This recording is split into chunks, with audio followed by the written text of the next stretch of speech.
Hello प्यारे दोस्तों, कैसे हैं आप। स्वागत है आपका एक और नए वीडियो में। तो आज के इस वीडियो में हम प्रतिस्थापन विधि सीखेंगे, यानी प्रतिस्थापन विधि से हम समीकरण को हल करना सीखेंगे। तो यहाँ पर पहला समीकरण है 0.2x, है ना। 0.2x प्लस 0.3y बराबर में 1.3, है ना। फिर दूसरा समीकरण क्या है, 0.4x प्लस का 0.5y बराबर में 2.3, है ना। तो इसमें क्या है, बीच में पॉइंट लगा हुआ है ना। यहाँ पर क्या है, बीच में पॉइंट है और इसके आगे भी पॉइंट है ना। तो इस सवाल को हम कैसे करेंगे, प्रतिस्थापन विधि से हमें इसको हल करना है, यानी इन समीकरणों को हमें क्या करना है, हल करना है ना। तो ये सवाल जो है बहुत ही मोस्ट इम्पोर्टेंट यानी महत्वपूर्ण सवाल है। ये सवाल आपके बोर्ड एग्ज़ाम में भी आ सकता है ना। तो हम क्या करेंगे, इस सवाल को सबसे पहले सरल कर लेंगे, यानी थोड़ा आसान बना लेंगे, तभी इसको हम हल करेंगे आगे, है ना। तो चलिए सरल कैसे करेंगे। तो यहाँ पर हम लिखेंगे सरल करने पर, है ना, सरल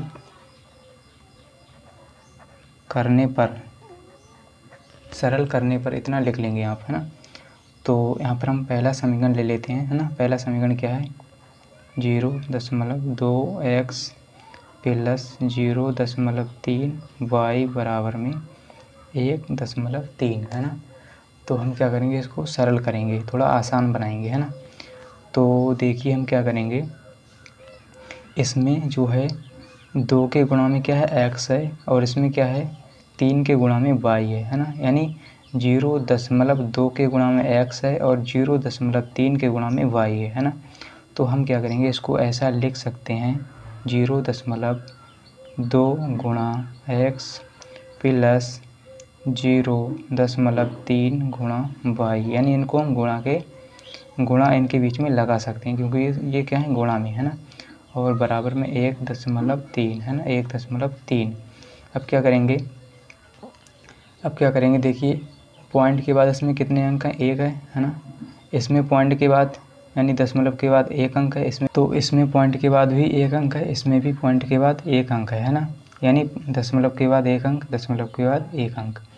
तो हम क्या करते हैं, जब भी दशमलव होता है बीच में, है ना, और इसमें दशमलव के बाद देखिए क्या है, 1 अंक है ना, तो हम दशमलव हटाते हैं और नीचे 1 0 बढ़ा देते हैं, यानी नीचे कितना हो जाता है, 10, है ना। तो हमने यहाँ पर क्या किया, पॉइंट हटाया और नीचे 0 बढ़ा दिया, है ना। तो इसी तरह इसमें भी हम करेंगे, है ना। तो यहाँ पर देखिए क्या होगा, इस पॉइंट को हम हटाएंगे, है ना, इस पॉइंट को हटाएंगे और पॉइंट के बाद 1 अंक है तो हम 1 0 नीचे लगा देंगे, यानी 10 लिख लेंगे। इसमें भी क्या करेंगे, पॉइंट हटाएंगे ये और नीचे 10 लिख लेंगे, क्योंकि 1 अंक है।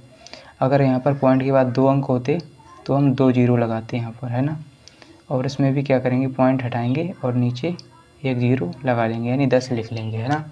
तो इसमें भी पॉइंट के बाद 1 अंक है ना, तो हमने यहाँ पर लिख लिया 10, है ना। अब क्या करेंगे, अब देखिए इनको हम लिख लेंगे, है ना। यहाँ पर क्या हो गया, 2x बटे में 10 प्लस यहाँ पर हो गया 3y, तो यहाँ पर कितना हो गया, 3y बटे में 10 बराबर 13/10, है ना। अब क्या करेंगे, देखिए इनका क्या करेंगे, एलसीएम लेंगे, है ना। तो इनके हर समान है तो केवल अंश जुड़ जाएंगे, है ना। हर समान है तो अंश जुड़ जाएंगे। तो 2x प्लस जैसा है वैसा ही लिख लेंगे 3y और बटे में पूरे आ जाएगा 10, है ना, और बराबर में 13/10, है ना। अब क्या करेंगे, तो इतना करने के बाद अब क्या करेंगे, देखिए यहाँ भी 10 है, बराबर के इस तरफ इसके बटे में 10 है और बराबर के इस तरफ इसके बटे में 10 है ना। यानी 10 यहाँ भी 10 यहाँ भी, है ना। तो क्या होता है कि बराबर के दोनों तरफ अगर एक जैसी संख्या होती हैं तो वो कैंसिल हो जाती हैं, है ना। तो यहाँ पर 1 आ जाएगा, यहाँ भी 1 आ जाएगा, है ना। तो अब क्या करेंगे, हम यहाँ पर 2x लिखेंगे प्लस का 3y और बराबर में 13, है ना। तो इतना करने के बाद क्या करेंगे, हम दूसरे वाले समीकरण को सरल करेंगे, है ना। तो दूसरा समीकरण क्या है, इसको हम नोट कर लेते हैं, है ना। चलिए हम यहाँ पर इसको क्या करेंगे, सरल करेंगे, है ना, यहाँ पर, है ना।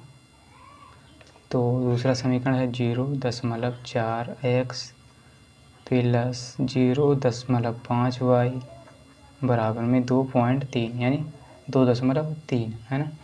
तो हम क्या करेंगे, इसको लिखेंगे 0. ये क्या है, इसके गुणा में, तो गुणा x है ना, ऐसा लिख लेंगे, प्लस 0.5 बाई क्या है, इसके गुणा में है, तो मैं ऐसा लिख सकते हैं बराबर 2.3 है ना, इतना लिखेंगे। अब क्या करेंगे, पॉइंट के बाद एक अंक है, पॉइंट के बाद एक अंक है, पॉइंट के बाद एक अंक है, तो हम क्या करेंगे, पॉइंट हटाएंगे, नीचे 10 लिखेंगे, पॉइंट हटाएंगे, नीचे 10 लिखेंगे, जैसा हमने पहले समीकरण में किया वैसा ही करना है। पॉइंट हटाएंगे, एक 0 यानी 10 लिखेंगे है ना। अब क्या करेंगे, ऐसा लिख लेंगे है ना, और बटे में 10 प्लस 5y बटे में 10 बराबर 23/10। अब इनके हर समान है तो केवल अंश जुड़ जाएंगे, यानी 4x प्लस 5y, यानी ऐसा ही लिख लेंगे, बटे में 10 बराबर में 23/10 है ना। अब क्या करेंगे हम, यहाँ पर इससे 10 से ये 10 कैंसिल, क्योंकि बराबर के दोनों तरफ क्या है, 10 बटे में है ना, तो ये कैंसिल हो जाएगा, 1 और 1 है ना। और यहाँ पर आ जाएगा 4x प्लस का 5y बराबर 23 है ना। अब यहाँ पर देखिए, पहला समीकरण दूसरा समीकरण, यानी इनको हमने सरल कर लिया है ना। अब क्या करेंगे, हम इन दोनों समीकरणों को इकट्ठा लिख लेंगे है ना, एक जगह पर लिख लेंगे है ना। तो यहाँ पर लिख लेते हैं, चलिए। तो यहाँ पर हम पहले समीकरण को लिखेंगे 2x प्लस का 3y बराबर 13, इसको समीकरण नंबर 1 डाल देंगे। दूसरा समीकरण है 4x प्लस का 5y बराबर 23, इसको समीकरण 2 डाल देंगे है ना, समीकरण नंबर 2। अब क्या करेंगे, हम हमारा सवाल जो है सरल बन गया, यानी समीकरण हमारे सरल हो गए। अब हम इसको आगे सॉल्व करेंगे है ना, यानी प्रतिस्थापन विधि से इसको हम हल करेंगे है ना। अब क्या करेंगे, हम कोई सा भी आसान सा समीकरण आप उठा सकते हैं ना, ले सकते हैं। तो चलिए हम पहले समीकरण को लेंगे। हम क्या करेंगे, पहले समीकरण से या तो x का मान निकाल देंगे या y का मान है ना। तो यहाँ पर हम लिखेंगे समीकरण 1 से है ना, समीकरण 1 से, तो समीकरण 1 क्या है, 2x प्लस 3y बराबर 13। तो हम क्या करेंगे, यहाँ से x का मान निकाल लेते हैं ना, x का मान। तो जब x का मान निकालेंगे तो इसको इस तरफ भेजेंगे, तो यहाँ पर 2x हो जाएगा बराबर 13 माइनस का 3y हो जाएगा, ये प्लस का है तो इधर आया तो माइनस का 3y हो गया है ना।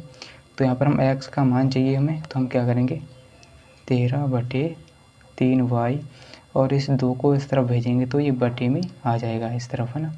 तो इसको हम समीकरण नंबर 3 डाल देंगे, समीकरण नंबर 3 है ना। अब क्या करेंगे हम, तो अब क्या करेंगे, इस x का मान हम समीकरण नंबर 2 में रखेंगे, समीकरण नंबर 2 में है ना। तो हम क्या करेंगे, यहाँ पर लिखेंगे, देखिए हम समीकरण 2 में क्यों रखेंगे, क्योंकि हमने समीकरण 1 से इसका मान निकाला है ना, तो हम इसको समीकरण 1 में नहीं रख सकते हैं, समीकरण 2 में रखेंगे है ना, समीकरण नंबर 2 में रखेंगे x का मान है ना। तो यहाँ पर लिखेंगे हम समीकरण 3 से x का मान समीकरण किसमें, 2 में है ना, तो समीकरण 2 में रखने पर है ना, समीकरण 2 में रखने पर, समीकरण 3 से x का मान समीकरण 2 में रखने पर ऐसा लिख लेंगे है ना। तो समीकरण 2 क्या है, 4x प्लस 5y बराबर 23 है ना, 5y बराबर 23।